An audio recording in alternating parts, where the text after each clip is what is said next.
Tää on nyt se video, mitä mä oon jännityksellä odottanut tässä koko kevään. Eli nyt kun mulla on tää uusi bussi tullut, niin sehän tarkoittaa sitä, että kun tulee uusi sähköauto tänne Suomeen, niin sit yksi polttis poistuu. Ja tänään me nyt sit paalataan tää polttis. Tai ei me nyt varmaan paalata, mutta kierrätetään se asianmukaisesti. Ja mulla on Antti täällä kaverina. Hyvää päivää. Antti tuli mulle kuvausavuksi ja et säkään varmaan ole tällaista prosessia ennen nähnyt. En ole ikinä nähnyt, miten auto kierrätetään. Eli nyt ollaan Kuusakoskella Heinolassa. Katsotaan, että miten tää homma toimii. Täällä on 25 hehtaaria tällaista kierrätystehdasta, niin varmaan aika paljon jännittävää kaikkea löytyy täältä. Mä haluan kysyä, montako 100 000 kilsaa sä oot henkilökohtaisesti ajanut tällä pösöllä? Mä oon ajanut 150 kilometriä, eli Vantaalta tänne. Okei. Mutta 254 000 siinä on mittarissa. Joo. Se on 2003 vuosimalli, eli se on just niin kuin suomalaisen keski-ikäisen romutusiässä olevan auton ikä. Joo. Eli 22,8 vuotta. Eli täydellinen esimerkki tähän videoon. Lähdetäänkö katsomaan? Lähdetään kattoo.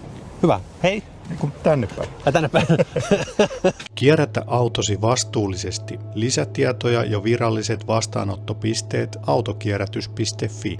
Huolehittaa yhdessä vakuutusturva sille mallille, että voitte nukkua yönne rauhassa ja että laskunmaksupäivänä ei hirvitä. Mene sivulle pohjantahti.fi/Keski-Suomi.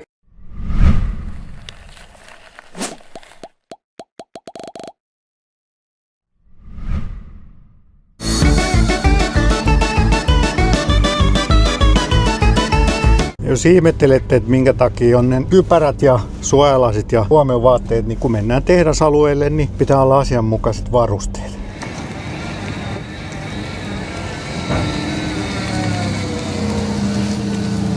No niin, nyt ollaan tultu tänne Kuusakosken vastaanottopisteelle. Onko tää semmoinen? Tämä on Kuusakosken Heinolan toimipiste, kyllä. Ja tervetuloa. Kiitos. Mitäs tässä nyt ekana tapahtuu? No ensimmäisenä lähdetään tunnistaa auto. Joo. Ja auton omistaja lähdetään tekemään romutustodistus, eli otetaan virallisesti tänne järjestelmää. Kun me ollaan virallisen järjestelmän toimija, me tunnistetaan auto yksilönä ja se pitää hoitaa sillä lailla, että me saadaan se lopullisesti poistettua sitten rekisteristä. Joo. Eli se romutustodistus on sille kuluttajalle se dokumentti, että se on tullut viralliseen järjestelmään. Ja sen takia se tehdään tunnistaminen ja oikeutus siihen romutukseen. Mennään me tonne ylös. Mennään tonne ylös. Eli nyt sitten tehdään se. Romutustodistus, nyt mä tarvisin sun Henkkarit. henkilökorttia tai ajokorttia, joku tunniste. Eli onko tämä nyt se hetki, kun mä vapaudun niin kuin kaikista velvoitteista ja te hoidatte sen homeisen romun eteenpäin? Se menee silleen virallisessa järjestelmässä. Eli sä saat ton romutustodistuksen, se on se sun dokumenttis, ja sitten se tieto menee meillä sit järjestelmissä tuonne meidän varsinaisille poistajille. Lähtee sitten lopullinen poiston oikeus on vain operaattoreilla. Eli Kuusakoski on autokierrätyksen virallinen operaattori ja meillä on vain lopullisen poiston oikeus. Me tehdään se lopullisen poiston merkintä sinne Traficomin järjestelmään. Eli kauan siinä kestää, että se häipyy Traficomista? Se oikeastaan todennäköisesti menee jopa tänään hoituu. Ja mun ei varmaan tarvitse vakuutusyhtiölläkin tähän mitään. Kaikki tapahtuu automaattisesti. Kaikki hoituu sieltä. Sen jälkeen se merkintä on tehty sinne, niin sitä ei enää saa sieltä sitten takaisinkaan, että se on sitten lopullisesti poistettu ja sitä ei saa ottaa liikenteeseen. Aivan. Ja maksaako tämä nyt mulle jotain? Tämä on sulle ihan veloitukseton. Mutta mä en myöskään saa mitään rahaa tästä? Ei, hintaista toimintaa. Okei. Sun velvoitteet loppuu tähän näin ja me hoidetaan se kierrätys siitä. Se on aika pitkä prosessi, kohta nähdään, jotta miten pitkä prosessi se on, jotta saadaan se hyödyntämisvelvoitteet täytettyä, mitkä siellä sitten on kuitenkin. Joo. Nyt se on poistettu. Tämä on se todistus nyt sitten. Se on nyt sitten moro vaan tälle pösölle. Mitäs sitten seuraavaksi? No sen jälkeen lähdetään sitä kierrätystoimintaa tekemään. Esikäsittelyä ja sitten jatkokäsittelyä. Selvä. No niin, tässä kohti on sitten hyvä ottaa meidän yhteistyökumppanin Car Verticalin kanssa pikku katsaus tällaiseen käytetyn auton tietoihin. Mä oon tietysti tarkastanut tämän meidän pösön tiedot ja ne oli ihan puhtaat, ei ollut mitään ongelmia, mutta tässä on nyt esimerkkinä tällainen Renault Clio, joka muuten näyttäisi ihan hyvältä vihreältä, mutta täällä on vahingoissa keltaista. Kilometrit on ihan ok, ei ole mitään autoa niissä, mutta vahingot, ole varovainen, löysimme yhden tietuen. Eli tämä on kolaroitu 2018 vuonna takaa edestä ja vasemmalta puolelta. Mutta muuten on ihan vihreätä Kilometrit pitää varmaan paikkansa, eikä ole mitään hämärää tuossa käyttötarkoituksessa. Mutta tällä Car Verticalilla pystyy katsoa, ettei ole mitään hämärää näissä käytettyissä. Toimii myös sähköautoille. Eli käydä katsomassa, jos tarvit jonkun käytetyn auton tietoa, niin Car Vertical ja koodilla BOO, B-O-O-O, 3 O:ta, 20% alennusta, niin kannattaa käyttää sitä koodia sitten. Muista käydä katsoa Car Verticalilla, jos tarvit käytetyn auton tietoja. Se oli sitten luultavasti viimeinen käynnistys tälle autolle. Eli nyt tämä auto on sitten poistettu rekisteristä. Nyt tämä ei enää palaudu mihinkään. Ja aika hurjan näköistä vehettä täällä on. Nyt sitten alkaa tämä kierrätysprosessi. Ja ensimmäisenä siis auton kuivaus.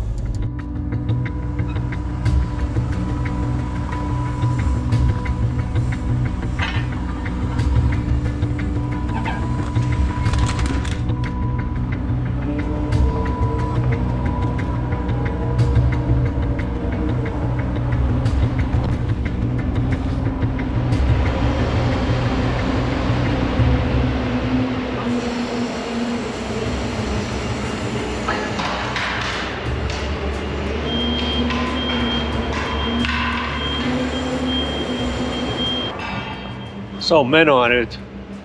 Eli nyt me tultiin esikäsittelypisteelle. Yleensä esikäsittelystä poistetaan niinku hyötyjä ja haittoja aina, niin kuin on se mikä tahansa laite, kone, tässä tapauksessa auto, niin haittoja meillä on sitten tietysti nesteet, niin kaikki nesteet lähdetään poistamaan autosta.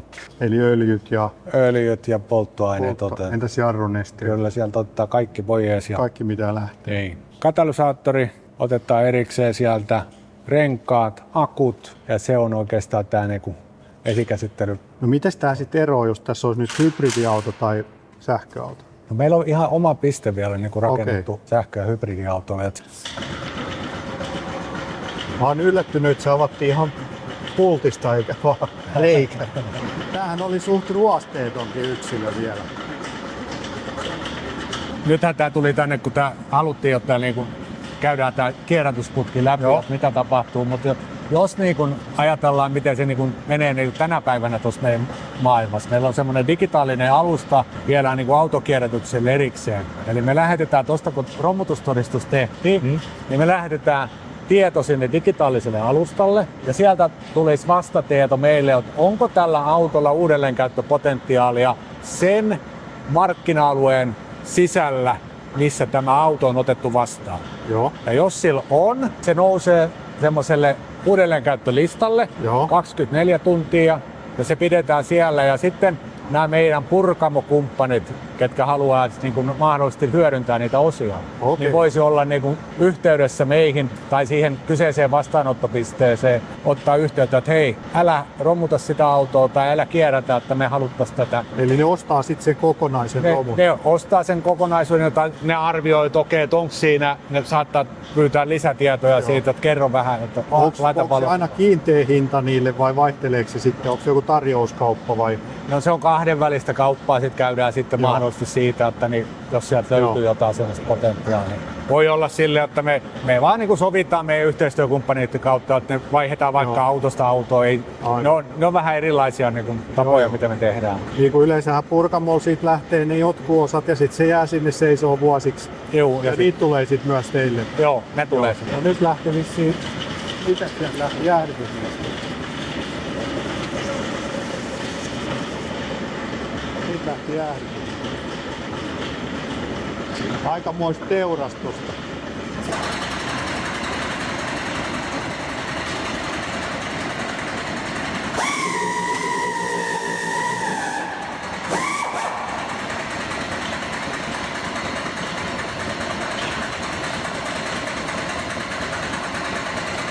Hyvin kesti tää mun pakoputken korjaus, tää kierrekanto. Mä tein ihan pro-virityksen, joo. Oliko sulla paljon vielä dieseliä tankissa? Se oli onneksi bensaa, mutta kyllä me jäi ainakin 400 tankkia. Mitäs tolle polttoaineelle ja öljyille tapahtuu sitten tämän jälkeen? No, se menee loppuhävitykseen. Jotkut niinku toimijat saattaa käyttää sitten pihakoneissa, mutta me ei niinku olla käytetty. Meillä menee sitten Se hyödynnetään se energiasisältö, mikä siinä on. Aivan, poltetaan. Poltetaan, Joo. käytetään niin kuin polttoaine. Poltetaanko se teillä vai minä? Ei, kun se menee sitten Joo. ongelmajätelaitoksen Joo. uuniin ja sieltä.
No, oliko sitkeä vai rapea ranskalainen? No, mun mielestä rapea. Hyvä. Oliko toi kaikki nyt sitten Joo, tästä autosta? kaikki on just tästä autosta. Joo. Ja täällä oli startti meni tonne ja tuulilasi meni sinne ja renkaat. Miten tällaisia saksalaisia laatuautojakin täällä romutetaan? Joo, tällä romutetaan ihan kaikenlaisia. Ei paljon jäänyt kyllä nyt tästä. Tää jäljelle nyt jäänyt yksilö tässä näin, sitten siirretään sinne itse murskaimelle ja lähdetään jatkoprosessoimaan tätä näin Joo. pitkän prosessin kautta. Joo. Ja nuo jakeet, mitä tuossa äsken näitte ja oli, niin ne prosessoidaan sitten omissa jatkoprosesseissa vielä Joo. erikseen. Lainsäädäntöhän niin kun vie tätä koko ajan siihen suuntaan, että pitäisi enemmän ja enemmän tehdä esikäsittelyä tarkemmin. Se on niin kuin lasien kierrätykseen, siellä on omat haasteet, mutta niin me ollaan niin kuin taklattu sitä, että me saadaan jo etulasi sieltä hoidettua tässä prosessissa esimerkiksi. Sitten isot muoviosat, mitä nyt tuossa otettiin erikseen, niin niitä siellä on lainsäädännön velvoitteita, tai niiden kierrättäminen pitää ratkoa ja me ollaan nyt sitä tutkimustyötä tässä myös tehdään ja tämä on niinku semmoinen vielä jalostuva prosessi, että mitä kaikkea tehdään ja missäkin vaiheessa. Meillä on hyödyntämisvelvoite autossa se 95%, kokonaishyödyntämisvelvoite, eli loppusijoitus saa olla korkeintaan 5%. Okei. Ja niihin päästään jo tänä päivänä ja sitten siellä on kierrätysaste se 85%. Tai kierrättäminen ja uudelleenkäyttö Joo. yhteensä 85%. Niin niihin tänä päivänä kyllä päästään, mutta niin kyllä kaikki haluaa niin kun sitä hyödyntämisastetta nostaa. Ja se nyt on sun yksilössä. No niin, sitten lähdetään varmaan jatkamaan. Sitten lähdetään jatkamaan, joo. Tuliko sille yhtään haikea olo nyt? No ei kyllä yhtään. No, se on hyvä. Ei ollut kovin vahva tunneside tähän autoon.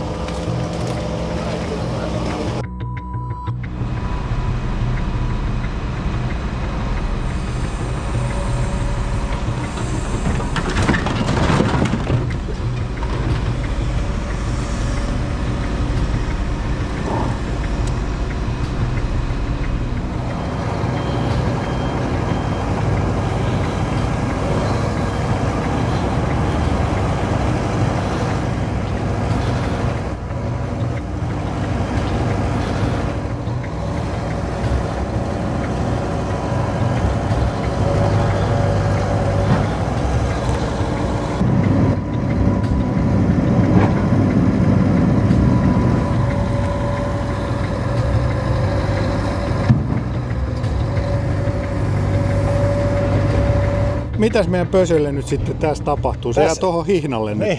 Nyt meillä on niin kuin esikäsittelyt tehty ja esivalmistelu oikeastaan tätä itse murskausprosessia varten. Eli nyt vasta aloitetaan. Nyt aloitetaan varsinainen murskausprosessi, niin kuin pitkäkaavan prosessi. Joo. Eli nyt lähdetään tekemään, tämä menee syöttökuljetin nostaa sen sinne itse murskaimeen. Siellä Joo. on sitten semmoiset isot vahvat syöttötelat, mitkä painaa sen sinne murskaimen kitaa. Ja siellä on isoja raskaita vasaroita. Yksi vasara painaa, siellä on erilaisia, mutta niin täällä se taitaa muistaakseni painaa 120 kiloa alkupaino. Ja niillä vasaroilla siellä hakataan toi pieniksi toi auto semmoisia iskupalkkeja vasten. Ja sitten kun se on tarpeeksi pieni, niin se tippuu semmoista rostireijistä alas. Ja se on noin nyrkin kokoinen se kappale, mikä sieltä tippuu. Ja minkä takia tämä tehdään, niin se on vain aina, että pienennetään se silleen, jotta se saadaan jatkoprosessoitua. Sen jälkeen lähdetään erottelemaan. Murskaimesta syntyy 3 jaetta. Joo. On magneettinen metalli, eli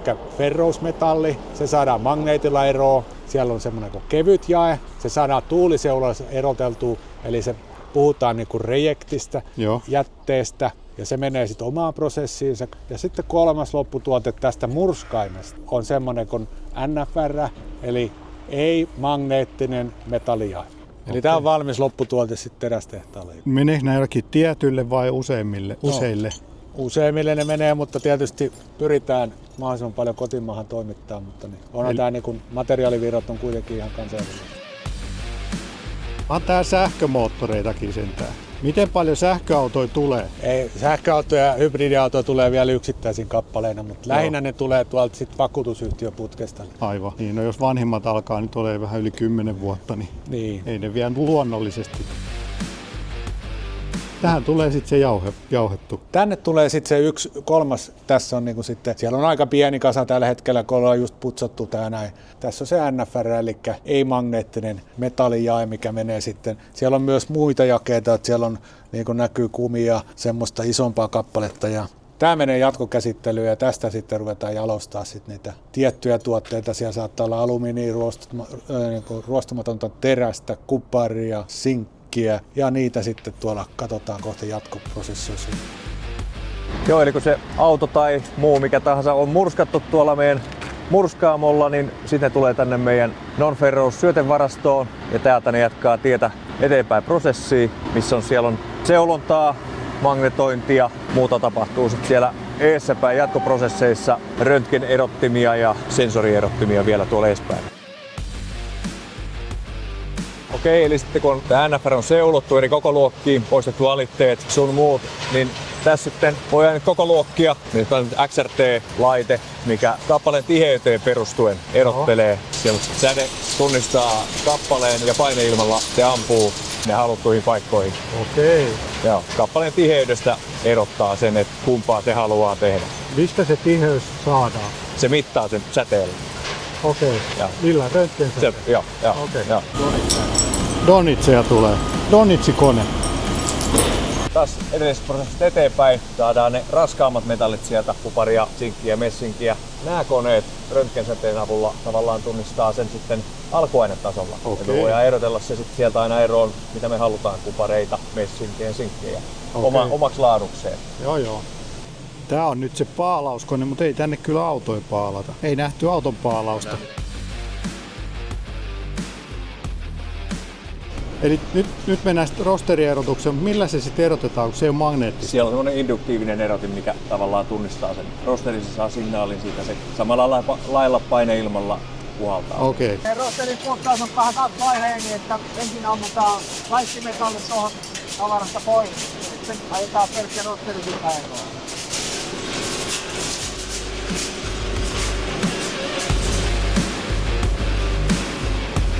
Joo, siinä on kupareita. Eli kun granuloidaan kaapelia ja sitten ilmapöydät puhdistaa, Joo. niin saadaan alumiinikaapelit ja kuparikaapelit puhdistettua melko puhtaiksi. On siellä jotain vielä seassa muutakin. Joo, tää ei ole meidän se lopputuote. Joo. Se on alumiinia. Se on alumiinigranaalia, joo. Tuo on ilmapöytien puhdistus. Joo.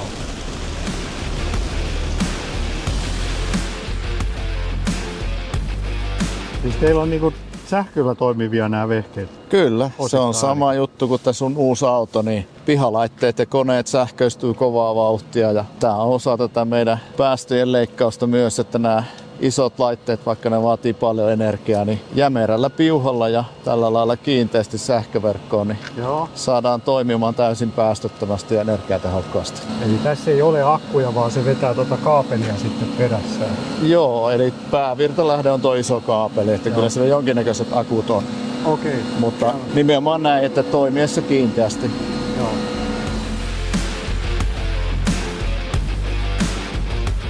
No niin, nyt on saatu Peugeot kierrätettyä kunnialla ilmeisesti. Kyllä, joo. Kuten tänään nähtiin, niin tavoitteena on, että saadaan kaikki materiaalit autosta erilleen ja tehokkaasti kierrätykseen. Suomessa tämä keski-ikä tälle auton kierrätykselle on 22,8 vuotta ja Euroopassa taisi olla vähän vähemmän. Kyllä, se on huomattavasti vähemmän. Meillä on Suomessa viime vuosina autojen keski-ikä kasvanut huomattavasti ja sen myötä meillä on yksi Euroopan vanhimpia autokantoja. Jos me ajatellaan, että meillä on tämä 22,8 ja Euroopassa ollaan siellä 15 allekin joissakin maissa, niin onhan siinä huomattava ero, että miten vanhaa autokantaa meillä on teillä. Kyllä. Onko jotain lukemia, paljonko autoja menee teet läpi vuodessa? Autokauppaan ja autojen romutukseen tietysti vaikuttaa pikkasen niin kuin suhdanteet myös, mutta voisi sanoa, että yli 50 000 autoa vuodessa. Joo. Jos 100 000 uutta myydään vuodessa, niin murskataanko saman verran tai kierrätetäänkö saman verran? Hieman vähemmän yleensä, että niin siinä on semmoinen näin, että jos hyvänä vuonna myydään 120 000 autoa, niin silloin kierrätetään 100 000. Okei, no mihin se sitten häviää se 20 000 tai 20 pinnaa? No autoja tietysti viedään sitten edelleen ja kuten on sanottu, niin jos sä lasket sitä, että 20 000 autoa vähemmän kierrätetään, niin se tarvitaan siihen keski-iän pitenemiseen. Jos viimeisen 10 vuoden aikana keski-ikä on pidentynyt, niin ne autokanta on niin kasvanut 2,5 yli 3 miljoonaa. Se vaatii sen tietyllä tavalla, että niitä kierrätetään myös vähemmän. Joo. Ja Suomeen tuodaan käytettynä, mutta autoja myös viedään. Ja sitten kun me tuossa alussa puhuttiin siitä kierrätystodistuksesta ja virallisesta kierrätysprosessista, niin sen ohi menee myös autoja joka vuosi.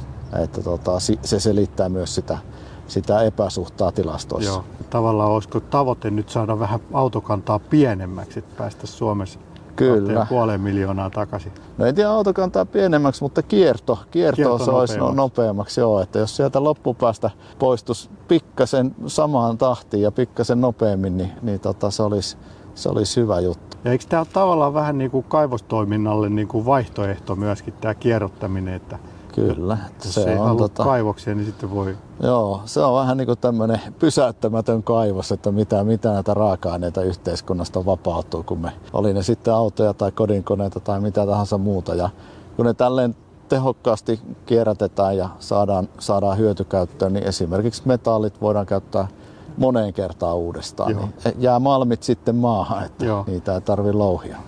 Ja mitä se kierrätysprosentti nyt tuommoiselle autolle on tällä hetkellä? No se on Suomessa keskimäärin kierrätyshyötykäyttö yhteensä noin 95 ja meillä Kuusakoskella päästään korkeampiin lukuihin, ollaan siellä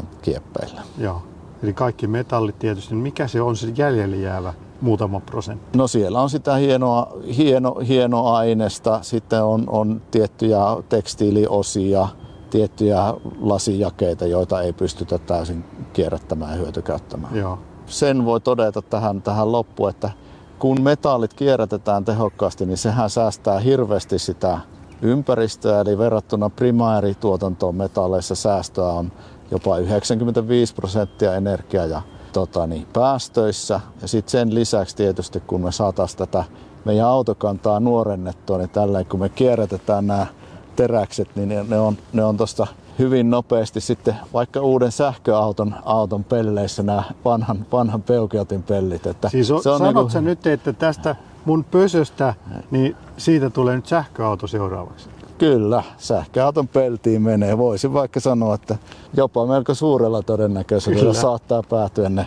raudat sitten seuraavaan autoon. Joo. All right. Kiitos kun päästiin tänne vierailulle. Tämä oli mahtava mahdollisuus. Ei mitään. Kiitos tosi paljon, että kävitte.